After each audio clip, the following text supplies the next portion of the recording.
This is the Louie T Network.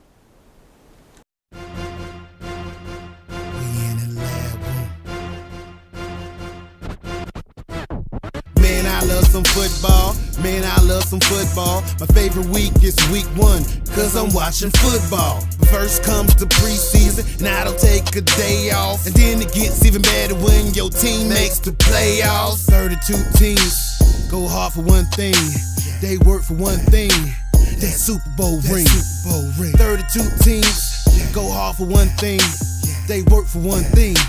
That Super Bowl ring.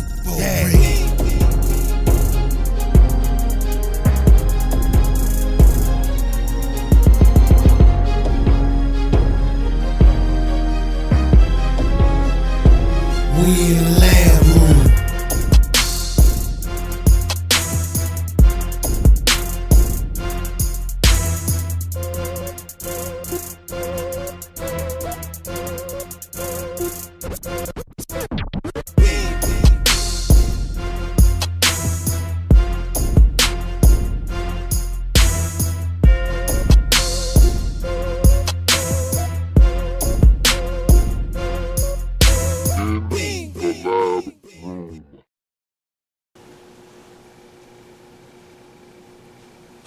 Could it be but me, your man, Louie T? Welcome. You are in the lab room. Of course, I am your host, Lou. Thank you for joining me.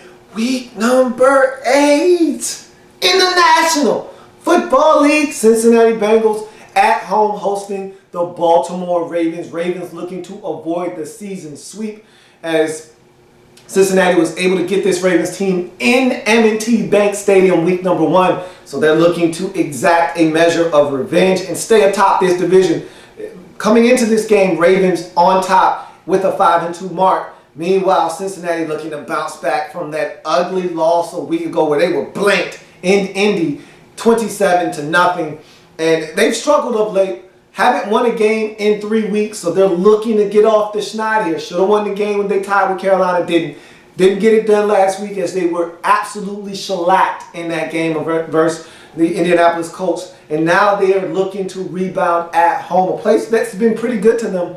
And so they need to get back to their winning ways at home. They could use the services of Young, Fresh, and Green, but he's out another game here. So got to get it done with what you got. I will say, though, Mohamed Sanu has been what Golden Tate has been for the Lions in the absence of Megatron. Mohamed Sanu has been for the Cincinnati Bengals team. He has been huge in A.J. Green's absence. Let's jump into this game. Sanu, it's talking about Mohamed Sanu. Here he is, 39-yard grab, an excellent catch. Stopping the ball's impact, pulling it in, able to get up the field, make a play, help set up Andy Dalton's quarterback sneak to give Cincinnati a 7-0 lead in this football game. Ravens convert on 4th and 1, a Lorenzo Taliaferro run to pick up a first down. They get all the way down to the 1-yard line after the conversion, can't get in the end zone on 3 tries. And so the Cincinnati Bengals defensively stood up, were able to get the stop, but you can see there's a little bit of a chink in the armor defensively with this Cincinnati Bengals team.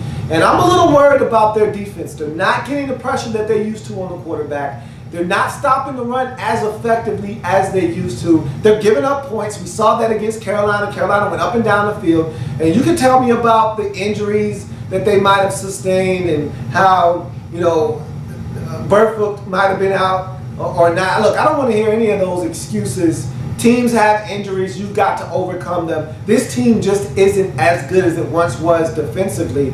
And so I don't know if that's the Mike Zimmer effect or what it is, but to give up 34 to a Panthers team that struggles to score, that's a problem. To give up 27 on the road against Indy and not show up, that's a problem. And to give up some more points in this game is an issue that I think moving forward the Bengals are either going to have to clean up or they're going to have to move out of the way because it's teams around the AFC that play better defense than this Bengals team that ultimately don't turn it over as much as Andy Dalton does and play better defense that are going to end up beating them out for that playoff spot. It could be a team or two in this division that they're in right here. So you move on, and the Bengals do stand up defensively here, stop them 3 times from the 1, and so it's still 7-0 Cincinnati in this game.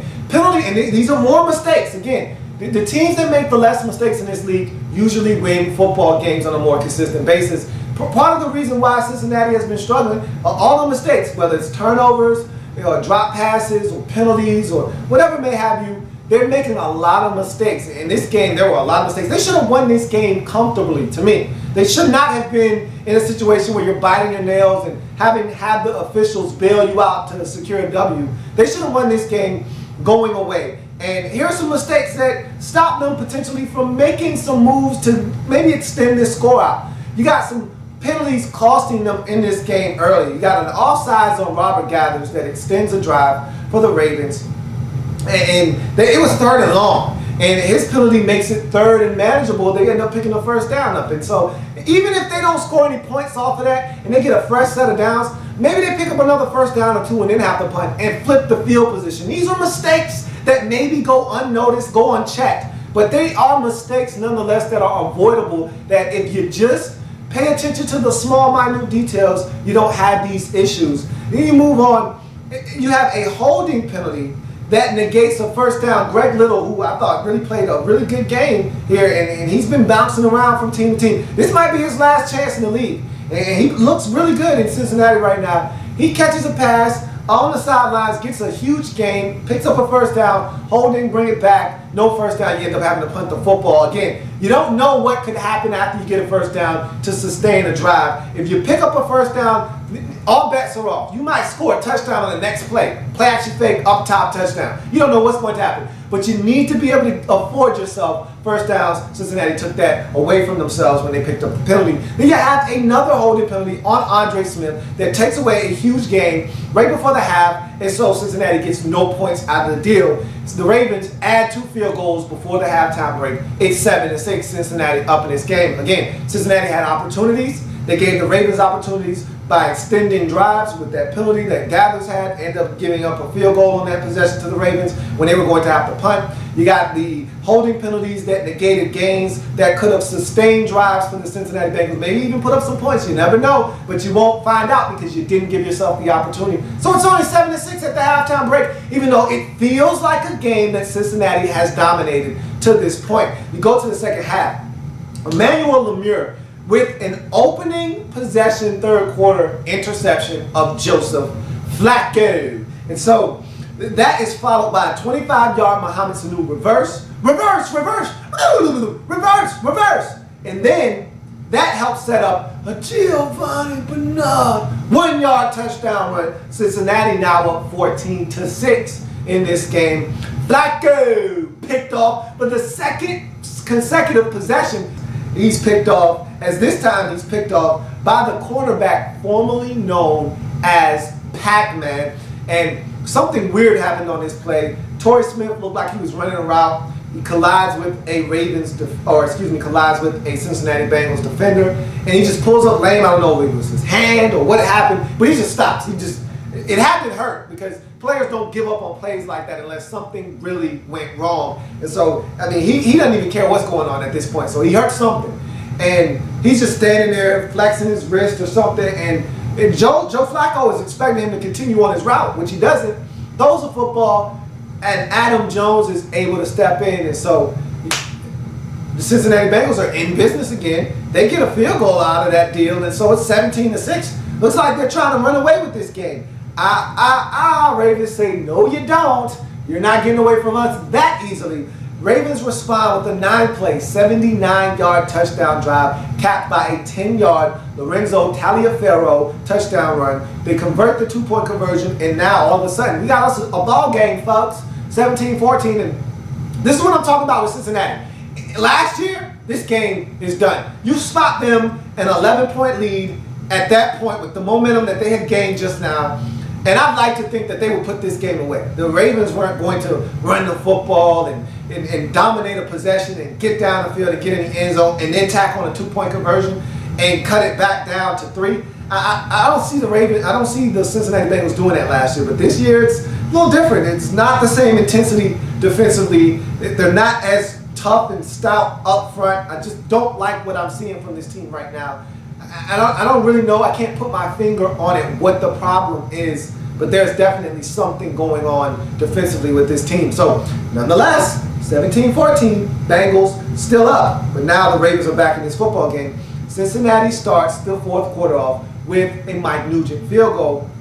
So it's 20-14. Andy Dalton misses Greg Little in the end zone, which made them have to settle for that field goal, which is unfortunate, but you miss in this league sometimes. But if you're going to pay Andy Dalton the money that you're going to be paying him now, he needs to hit that throw. And I know the contract isn't as egregious as most people think.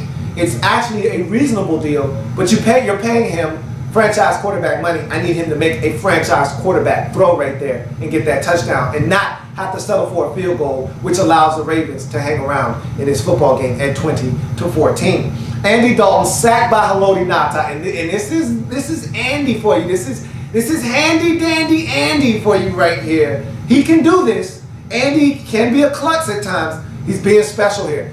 Haloti Ngata has you in his grasp. You're not getting away. Don't try to be special. Don't try to throw the football. Don't try to get rid of it. Eat it.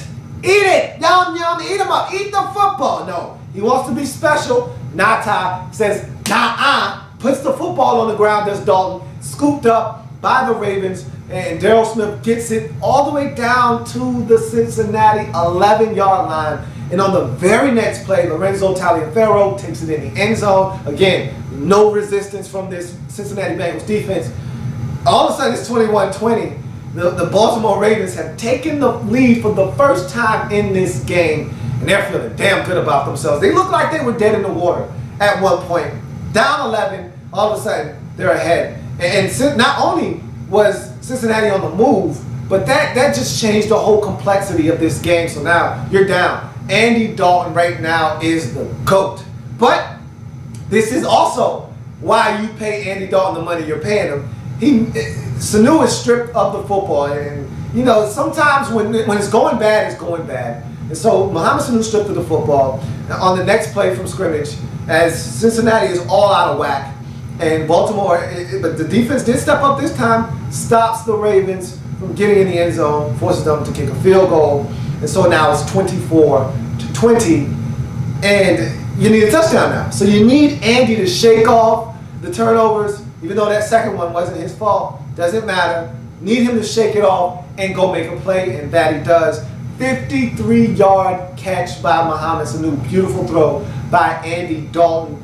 And it leads to a quarterback sneak by Andy Dalton so quickly. And I thought Greg Gumbel said it perfectly during the telecast. How quick you can go from GOAT to hero in this league, or hero to GOAT. In this case, it's the former, not the latter. He went from GOAT to hero as Dalton gets in and gives the Bengals a 27-24 lead, but there's still time remaining on the clock. And you know how I feel about good old Joe Flacco in the waning moments of games. He's one of the most dangerous quarterbacks to have out there because he's got that huge rocket of an arm. Speaking of which, the controversial play of the game, Joe Flacco rolls out, essentially throws up a Hail Mary. However, there is an intended target. Unlike a Hail Mary where you just throw it up and hope one of your guys come down with it. Steve Smith is down there. And was it pass interference? Yes, it was. But did he do what George Iloka made it look like he did? Absolutely not. Now, Trent Green tried to make it. He was doing a telecast for CBS. Trent Green tried to make it seem like this was some kind of European flop and that Steve Smith was innocent on the play and that it should have been a touchdown. No. Steve definitely pushed off, which aided him in catching the football. But make no mistake about it, there was definitely a flop by George Iloka on the play, okay? George Iloka acted as if Steve Smith tried to kill him. Like he had just stabbed him with an ice pick or a shank or something. He went, oh my God. But Steve definitely gave him a two-hand chuck, helped himself to the football, got in the end zone, and tried to get his team to lead. It's not how we do things around here. He had to be penalized for that. And the Cincinnati Bengals hold on. And they needed this one bad. If that play had stood and they would have lost this game, I don't know if they recover. After the last 3 weeks for this team, having the tie with Carolina, having the blanking last week in Indy, if they lose that game on a Steve Smith prayer, I don't think they recover. I think that would have been the final straw that would have broke this Bengals back this season, as they would have been done. I think mentally, I think their psyche would have been shattered. But they're able to hold on, they get a much needed victory, and they get the season sweep over the Baltimore Ravens, which could come into play huge down the road if we're starting to talk tiebreakers at the end of the season. Cincinnati gets the win. They go to 4-2-1 on the season. Meanwhile, the Baltimore Ravens fall to 5-3. And I really thought that the Cincinnati Bengals should have won this game. I thought they outplayed the Baltimore Ravens in this game, but I thought they made a lot of mistakes that afforded the Ravens opportunities to hang around. And luckily enough for the Bengals, they made enough plays at the end to win this game. I've got questions about both of these teams involved in this game, but we will answer those at a later date and time. Just know Cincinnati got it done in this game. They're now 4-2-1 on the season. So, and they lead the AFC North. Most importantly, they lead this division now after this victory. That's going to do it for the breakdown of Ravens, Bengals. I thank you for joining me. If it happens in the National Football League, whether big or small, we cover it all here in the Lab Room. I thank you for joining me. I've got plenty more games to break down in week number 8, the National Football League season. In a bit.